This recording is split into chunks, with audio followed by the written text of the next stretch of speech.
Whitley Strieber is an American author, best known for his horror novels The Wolfen and The Hunger, but also for Communion, a non-fiction account of his alleged experiences with non-human entities.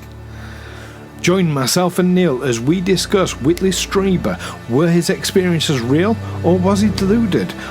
Or is there a different answer completely?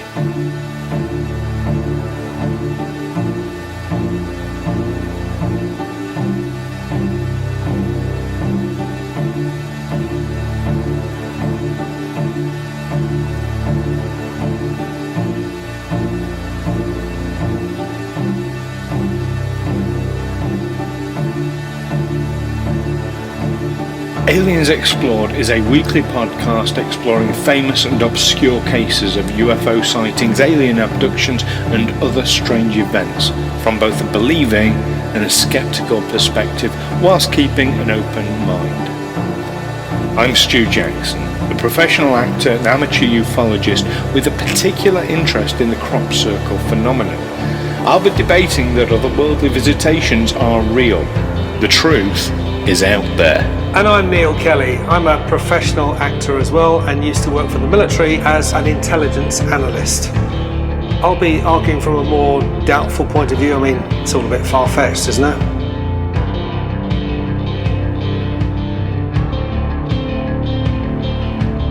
Welcome everyone to another episode of Aliens Explored. I am one of your hosts, Stu Jackson. And I'm Neil Kelly. And this week, we are discussing Whitley Strieber. I think I mispronounced his name last week. I called him Strieber. Oh no, I don't know how he pronounced it. I mean, I even watched the film that was based on his experiences, and his surname just never came up. It did once. That's how I know to correct myself. Yeah, because I've rewatched it myself. Right. And at one point, Strieber is mentioned. But based on that spelling, I'd call him Strieber. But I know that is he Jewish? No, he's a Catholic. Catholic. I just know that it's an American thing, and very much an American Jewish thing, because a lot of them have German names to change the pronunciation. It's this sort of Anglicisation. That German. I'm getting a bit nerdish now. German is a very regular language. That if something is spelt a certain way, it's always pronounced that way. It's not like English. Think how many ways there are of pronouncing O-U-G-H, depending on what comes before and after it.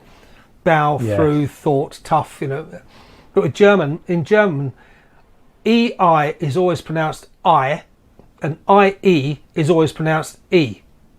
Those diphthongs never vary. But it seems to be an American thing. I mean, it's the big joke in Young Frankenstein with Gene Wilder as Dr. Frankenstein. They say, Dr. Frankenstein, and he says, it's Dr. Frankenstein, because that's he's an American. Yes. And you know, it's like the English Jewish manager of the Beatles was Brian Epstein, the American playboy paedophile who entertained Prince Andrew with some sex-trafficked women, was Jeffrey Epstein. Harvey Weinstein went both ways. You know, yes, we hear stories about Harvey Weinstein. Anyway, bringing it. So we'll call him Walter Whitley Strieber. Is that what we're calling him? Strieber is what he was in the thing. But but it sounds like I wasn't completely incorrect when I called him. Right, I must have missed it. So that's a bit reassuring. I was actually, it was probably a little while into the film. I thought, I haven't heard his last name, and it must have just washed over me. And I thought, I'll listen out for it, and it never came up. No one said, "No, I was consciously listening for it just in case I'd got it wrong." And he's seeing all these doctors and the psychiatrists, and no one's saying, "Oh, Mr. Strieber or Mr. Strieber." So. Yeah. So let's. Well, that's exactly what happens. Yes, with the but we're getting a little bit of ahead of ourselves there. So, so he's a playwright, a screenwriter, an author. Wrote some really quite high-profile stuff prior to his experiences. And he wrote a book called Communion, which was made into the movie, and that's what we're referencing now. I think we both did the same thing. Now, I'm going to hold my hands up. I've never read the book. I have only watched the movie. I've only watched the movie recently. Very recently. So I rewatched it. Now I can tell you a little story about myself. When I was in my early 20s, so it was not too long after it came. In fact, probably even before then, when I was in my late teens, maybe sort of 17, 18 years old, I watched the movie for the first time. It utterly freaked me out. Completely, like irrationally. Gave me huge, massive nightmares. Freaked me out. And I bought it on DVD. I then, every single night, felt compelled to watch it. Even though it freaked me out every time and gave me horrendous nightmares. To the point I had to destroy the video. Back in the days of VHS, before DVDs. But yeah, I had to destroy it because I became obsessed and compulsed to re-watch it over and over again.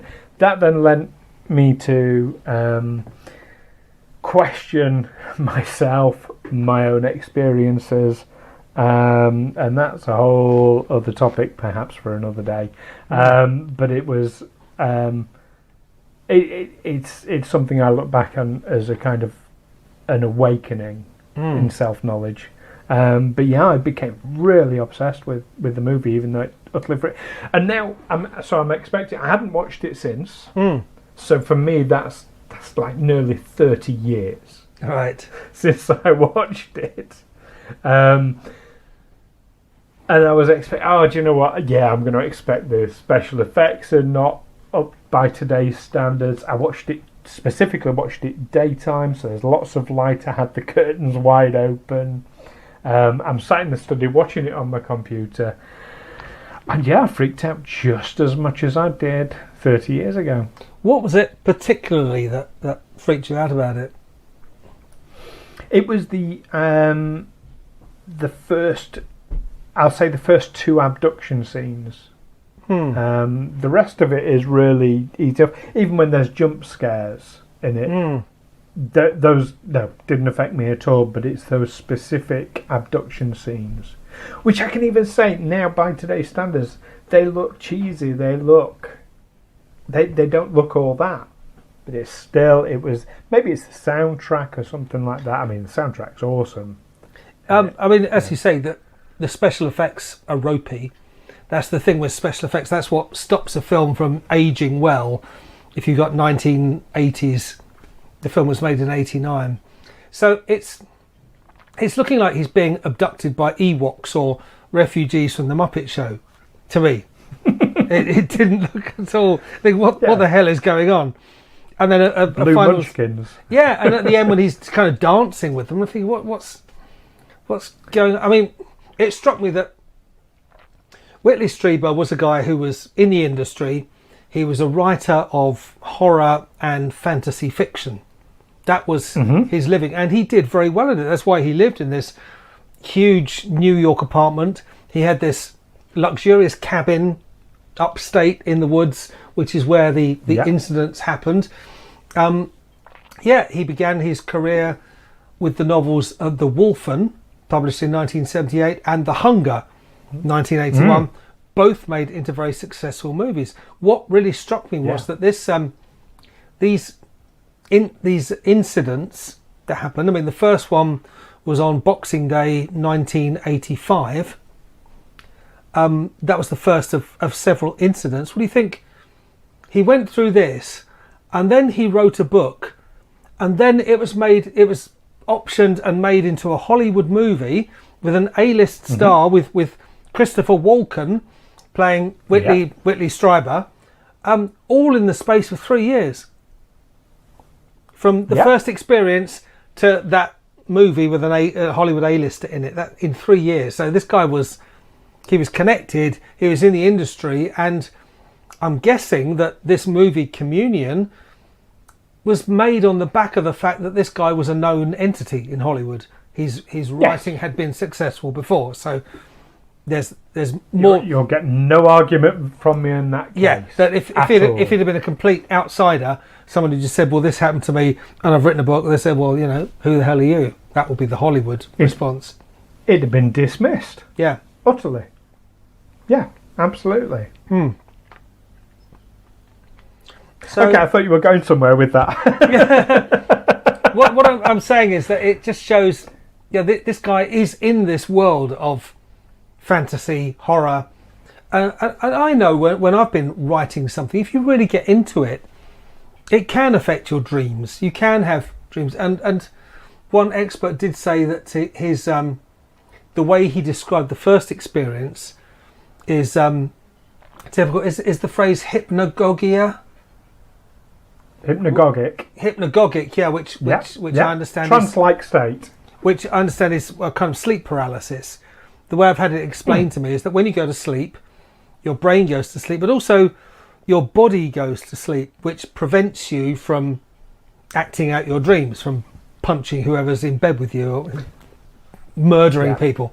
But there have been incidents, and they're apparently quite rare, where someone will wake up, or they'll imagine they've woken up, but their body hasn't. So they are actually paralysed. And through the ages, people have attributed this to demons or witches. A demon sat on their chest, they can feel the weight of it, or a witch in the room. They're seeing all these things, but they're not really awake. And I know what that's like, because I've been lying in bed, looking at the ceiling, awake, and suddenly my wife will nudge me and say, "Turn over, you're snoring." And I'll say, "But I'm awake." And she'll say, "No, you're not. I'm just dreaming. I'm asleep, dreaming that I'm lying in bed awake, staring at the ceiling," which, as dreams go, is probably one of the most tedious. So you're theorising that he simply dreamt it? Yes, yeah. I think that there was plenty of stimulus in that direction.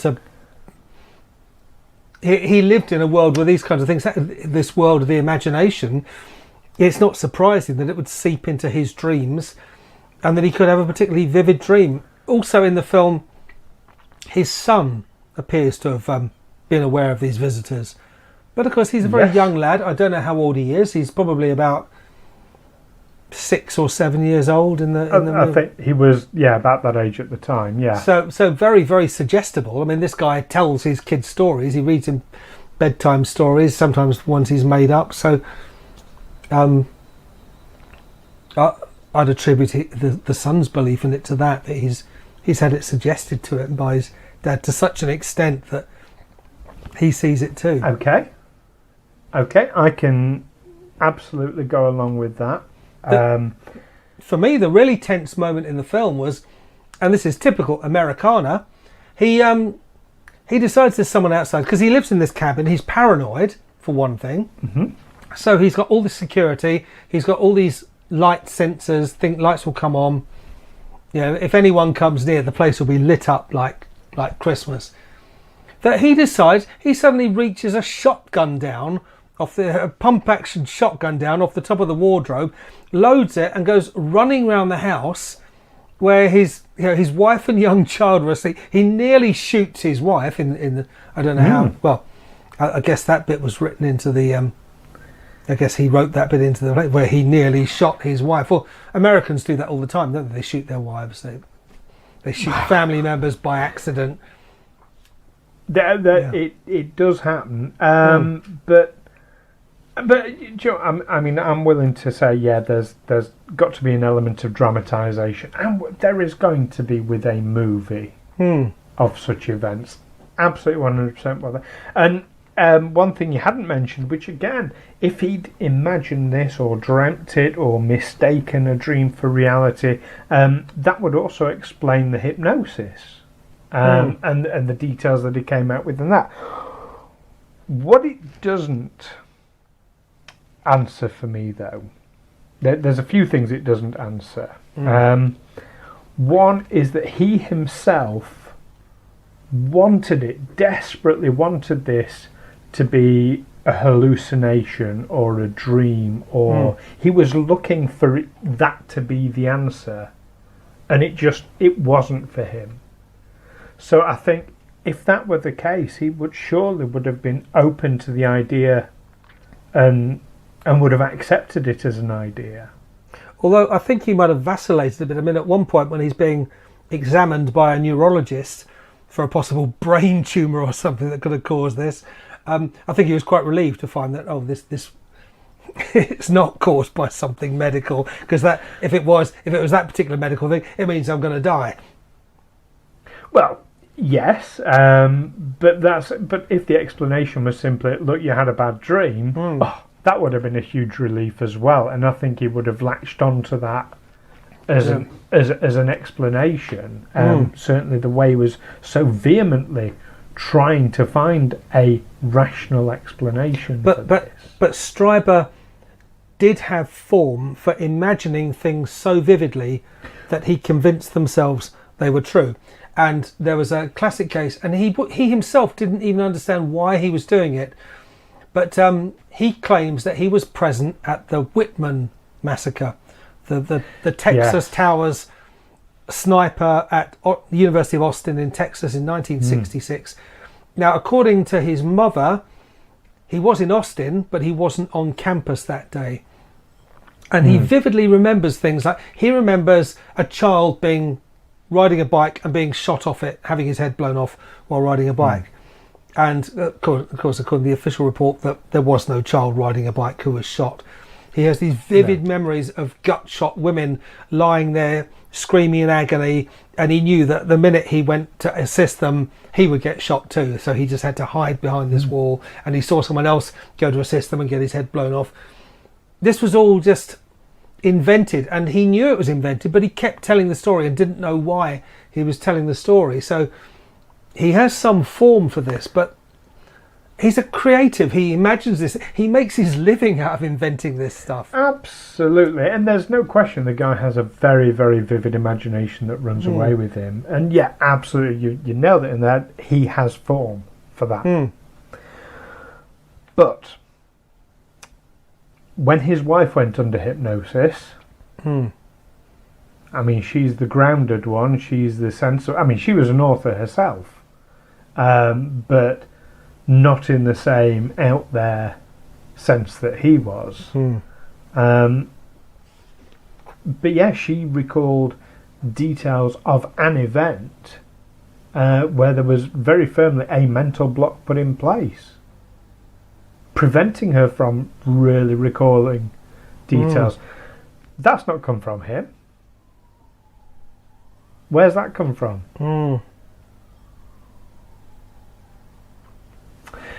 There was also, during the making, or I think it was actually just after Communion had been released, not during the making, but Philippe Mora, who was the director, he stayed at Strieber's cabin where it allegedly happened. This was in 1987, and he himself had an experience. Is that the one that's shown in the movie where they go to the cabin with their friends? And, no, that's his friend Alex.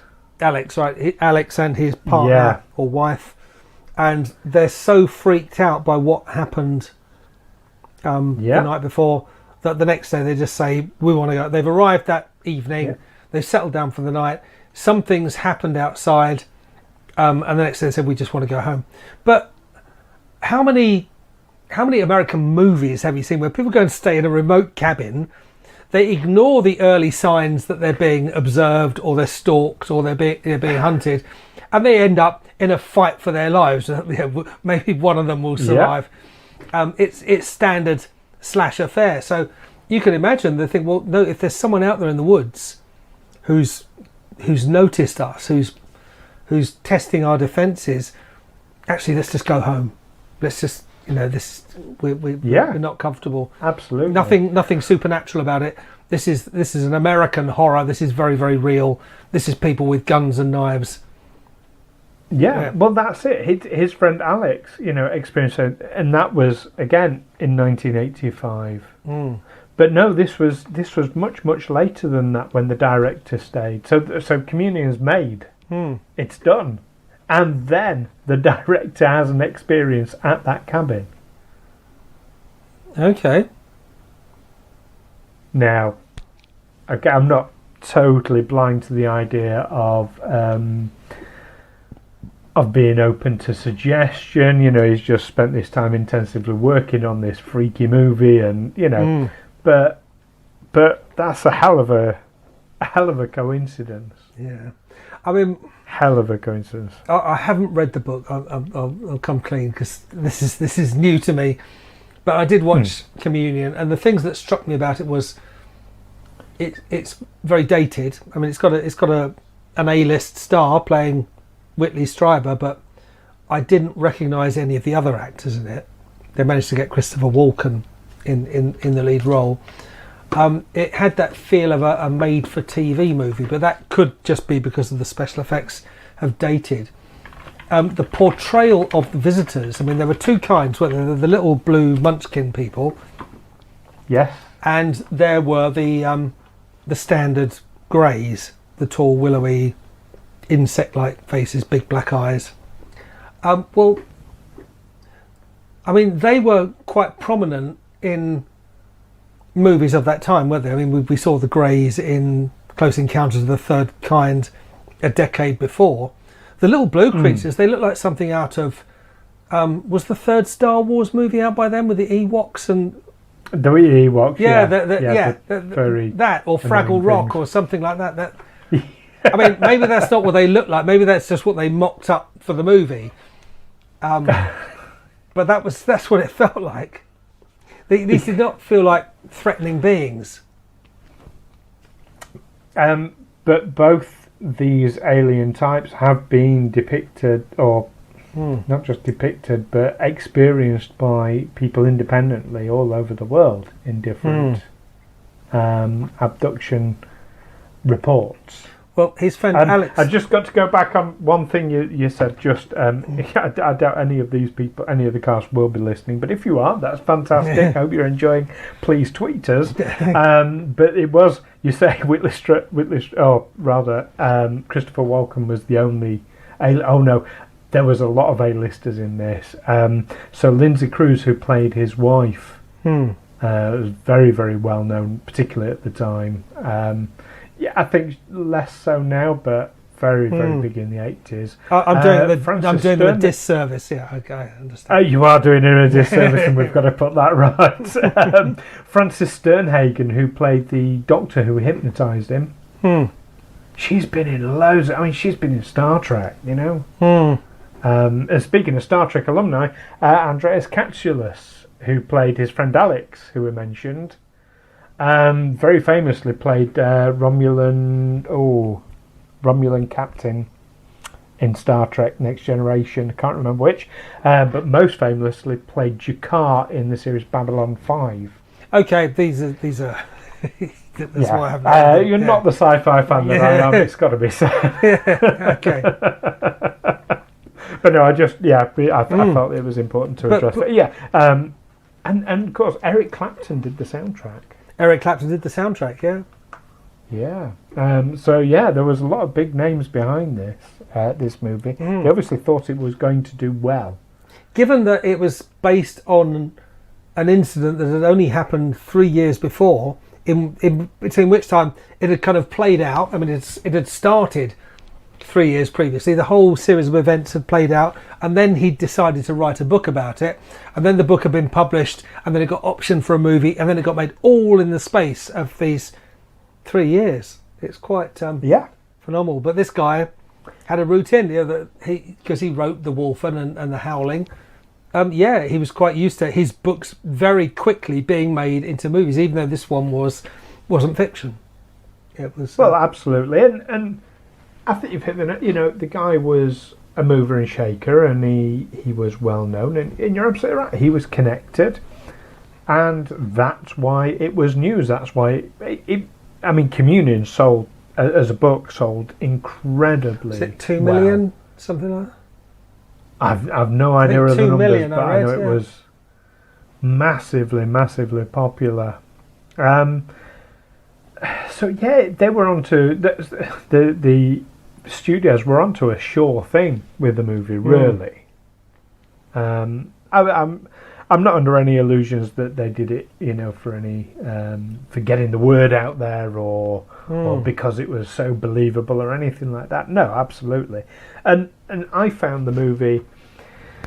I think it's useful as a general guide to Strieber's state of mind. It's just had that end scene when he goes back and he boards the craft and they're all dancing and he has the conversation. I don't think for one moment that was a representation of what happened, but more a metaphor for him coming to terms with what happened to him. And I think that's all it was, nothing more than that. A way of sort of pigeonholing the experience. There's a really nice scene where he has the conversation in the art gallery with his wife, and you've got lots of POV shots, point of view shots for the non-filmmakers out there, where you're seeing things. You're seeing his wife through Whitley's eyes, and you're seeing Whitley through her eyes, and they're having this conversation with each other about what it all means and what does God exist, and it's quite a big conversation. But yeah, of course, there's always going to be dramatic license with these films, but no, as in terms of the first experience on 26th of December, I believe something happened, and I believe it happened again. Yeah, I mean, I don't think there was much artistic license, because I think Strieber wrote the screenplay. He took a bit of issue with, there was a bit of off-script ad-lib where Christopher Walken went full Walken, and that wasn't... he suddenly became Christopher Walken rather than Whitley Strieber. He didn't like that. I guess he didn't have much say as to the kind of special effects that would be used. I mean, interestingly, he was keen to point out that, or to refer to these entities as visitors. Yes. He never at any point suggested that they'd arrived in some kind of spacecraft. He never saw a UFO. He suggested they might perhaps be interdimensional beings. His friend Alex, who got freaked out that time at the cabin, when he spoke to him later, well, Alex was apparently of Romanian origin, and said, well, these beings are a part of their folk tales.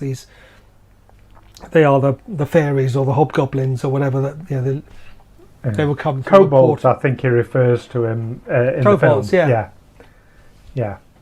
Which when you dig deep into the mythologies and religions of pretty much every nation, actually there are parallels you can draw with the UFO phenomenon. Anyway, so yeah, I can absolutely believe it, but you're absolutely right. He put forward the interdimensional thing as basically an off-the-cuff, here's a possibility. It wasn't even a theory. It was just I'm not saying the one thing or another. It's just could be anything. And we don't know is the key. Yeah, and he did put that forward before scientists. I think this is back in 1989.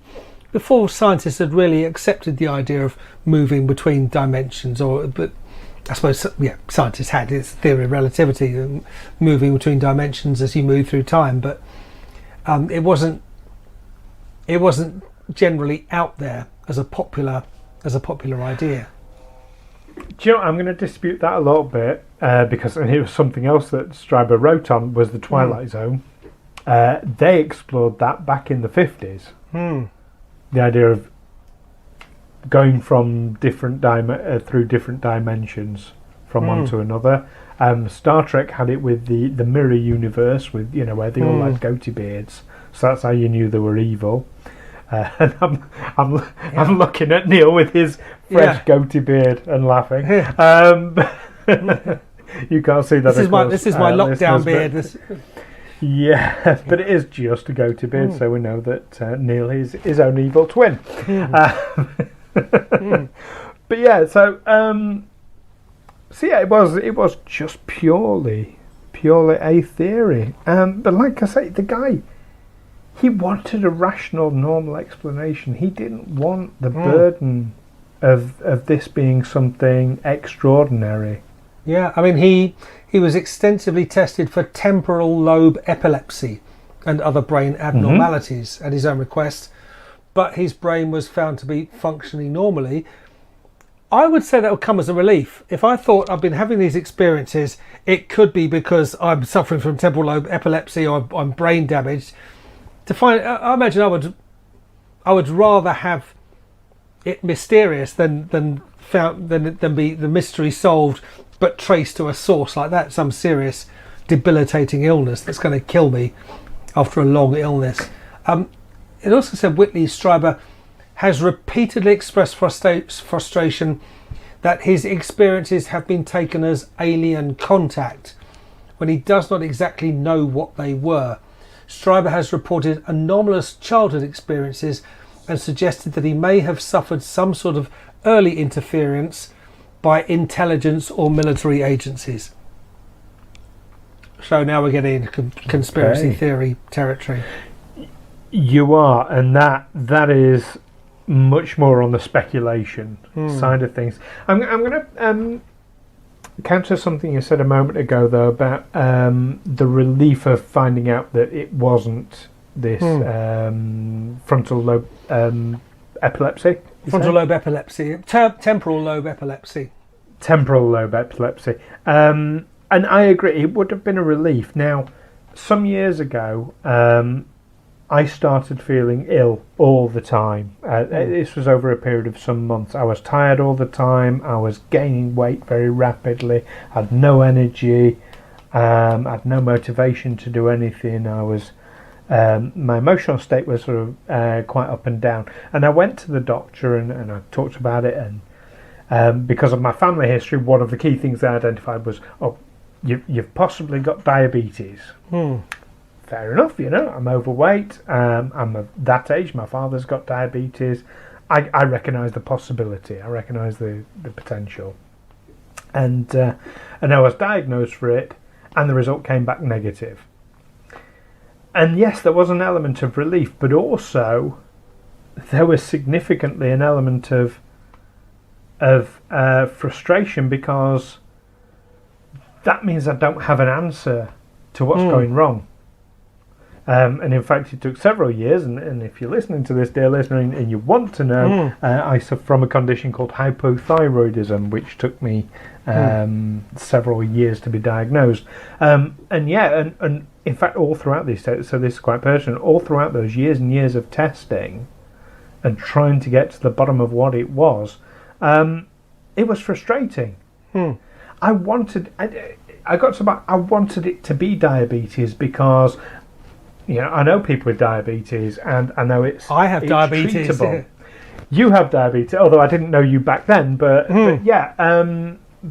it's a condition you can live with, and you can treat it. And hey, if I knew what it was and got the treatment, fantastic. I can go back to living a normal life. And it was so coming back without these I was tested for a number of different conditions, and every time it came back, no, you haven't got it, no, you haven't got it, and I was getting increasingly, I wanted it to be one of these things. Yeah, diabetes is a different thing, because I remember when I was diagnosed, I'd probably for about a year or even longer, I'd had those same kind of symptoms of feeling very lethargic.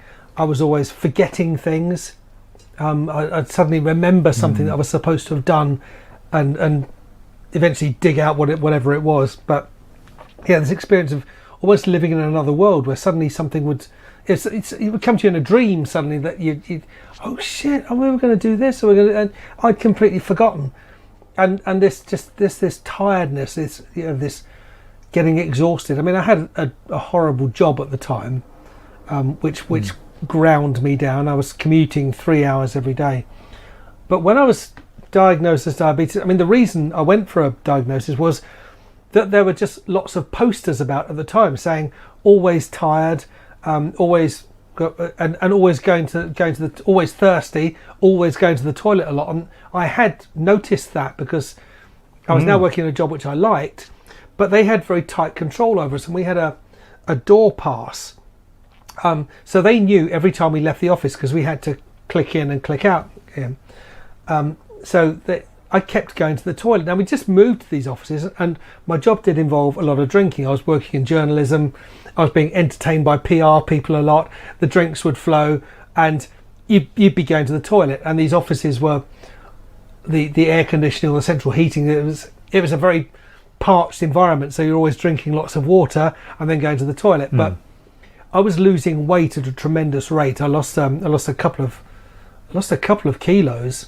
I think I lost a stone in weight in the end. I could see my ribs. So yeah, there were all these posters of it. So I went for the test, and it came back positive. You are diabetic. But I was amazed how quickly, once treatment started, boom, you're back. Suddenly, it felt like I was 10 years younger. So yeah, that is a good thing to find out. There's something wrong with you, and actually, it's something which left untreated would have killed you. Would have killed me. Yeah. So I found this thing. It's being treated. That was 20 years ago.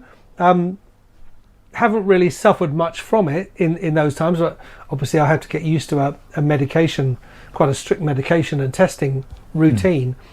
But to suddenly find out you got something like temporal lobe epilepsy or a brain tumor or something, that's not something you can just treat. You can, No, but I still stand by my point that it's better to know what a thing is than have it left hanging over you without knowing what it is. Yeah, but even so, it's better to find out that you haven't got that thing that's going to kill you.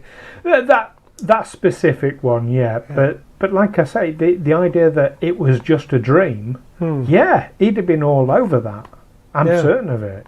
I'm a creative. This is what I do. This is. Yeah, it would have been easy. It would have been an easy answer for him, and yet to this day, he is absolutely adamant that is not what it was. And under hypnosis, no, that's not what it was.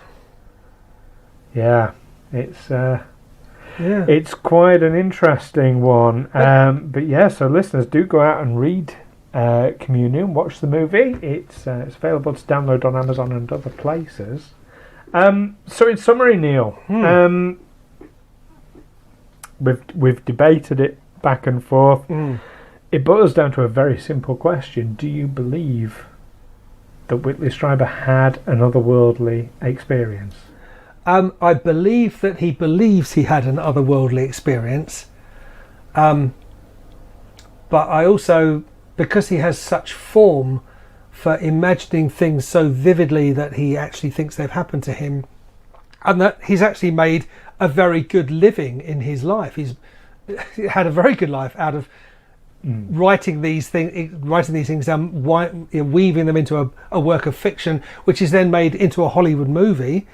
He's an extremely wealthy and successful man. So yeah, the fact that he's stuck on this one, that he's become obsessed, that he can't quite shake that maybe this really did happen. I believe that he believed it, but I wasn't convinced by the movie anyway that he'd been visited by creatures from another world. Fair enough. Well, for me,